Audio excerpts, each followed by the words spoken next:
Don Ángel Martínez Armengol, acabamos de colgar con Virgilio Andrade, el nuevo secretario de la Función Pública.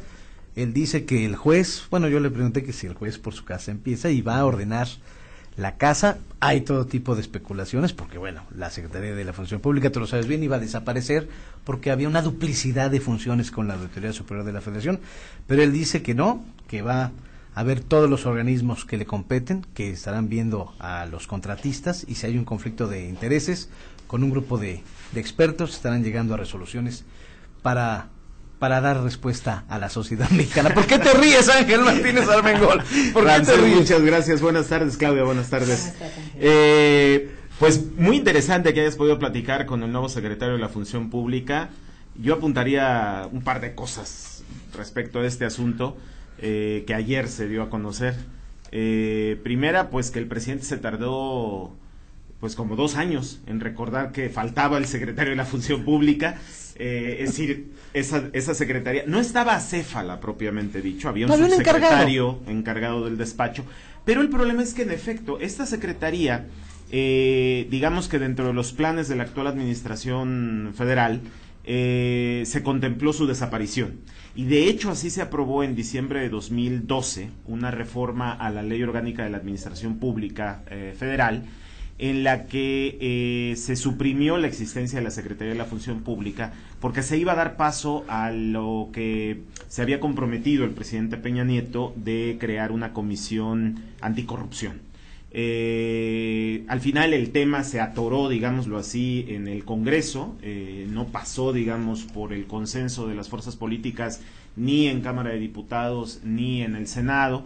No se pusieron de acuerdo, digamos, los legisladores en si crear una comisión, si crear una fiscalía, si crear qué cosa.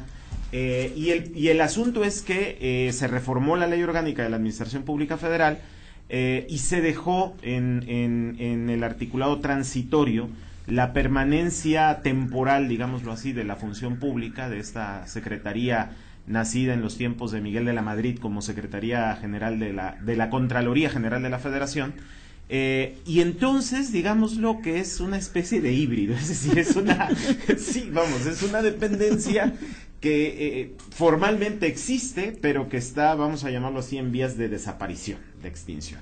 Entonces, claro, y además generaba recursos. Bueno, no, es decir, existe y hay que asignarle un presupuesto, y hay una burocracia ahí que existe y que formalmente todavía tiene funciones, insisto, en vías de extinción o en vías de desaparición, pero yo creo que el presidente no es que no se acordara que le faltaba un secretario, es que en medio, digamos, de estos escándalos o de estos señalamientos que han surgido en torno a los conflictos de interés, en torno a las casas, en torno a las empresas, en torno a los proyectos o megaproyectos que se suponen o que se presumen, mejor dicho, asignados a contratistas amigos o cercanos al presidente de la República. O sea, está Hinojosa, Armando Hinojosa. Exactamente, ¿no? El dueño de esta constructora.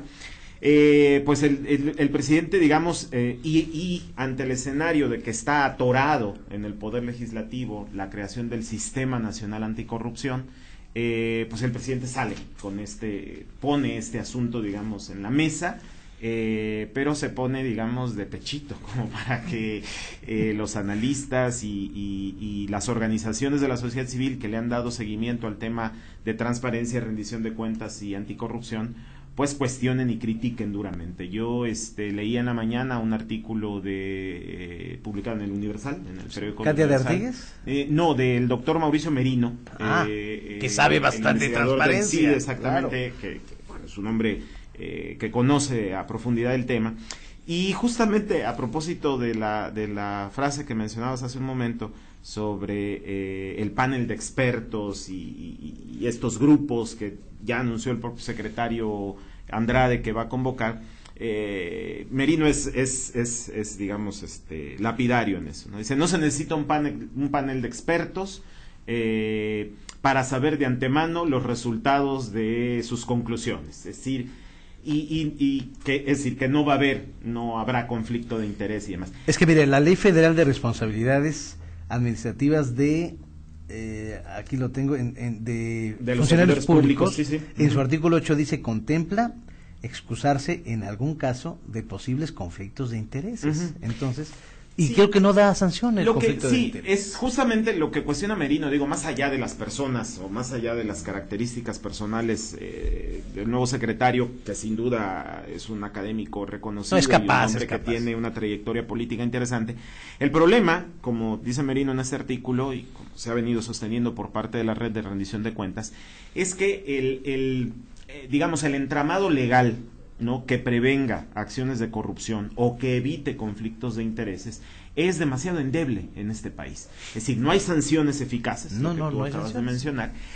Incluso el mismo tema de conflicto de interés no está claramente definido en las leyes de responsabilidades de los servidores públicos, y esta laxitud, digámoslo así, del cuerpo jurídico, pues permite que existan estas cuestiones y que al existir tampoco haya sanciones efectivas en contra. Entonces, en el combate a la corrupción, ahí sí quisiera ser muy enfático en esto y debo ser muy claro. En el combate a la corrupción no puede haber medias tintas, ni tampoco apuestas a que la corrupción se va a acabar en el sector público quitando a los malos y poniendo a los buenos. Sí. Así no se combate la corrupción. Es decir, nadie pone en duda, digamos, la honorabilidad de las personas, pero en escenarios donde hay, digamos, manga ancha para cometer actos de corrupción, donde no te cuesta, digámoslo así, en términos de sanción política, cometer un acto de corrupción, pues la corrupción va a seguir existiendo.